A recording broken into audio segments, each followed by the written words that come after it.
రాష్ట్ర నాగా సీనియర్. నేను కూడా రాష్ట్ర కమిటీ సభ్యులుగా 2000 సంవత్సరంలో ఎన్నికైనప్పుడు నాకు సహాయంతో పాటు ఆర్థికంగా కూడా సహకారాలు ఆ జిల్లా నుండి చేసేవాడు సంఘానికి.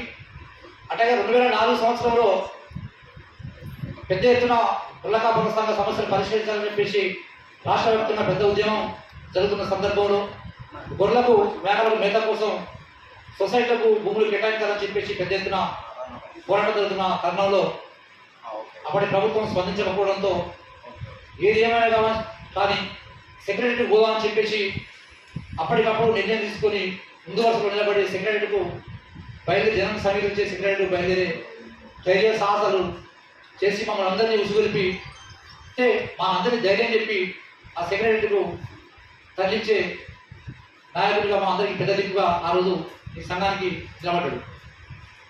అట్లాంటి వ్యక్తి ఈ నెల 25న చనిపోవడం చాలా బాధాకరం. ఆయన మరణానికి ఆ అంతిమయాత్రకు మేము అందకపోవడం ఇది ఇంకా మాకు చాలా ఇబ్బందికరంగా మారింది. ఆయన మరణం వరంగల్ జిల్లా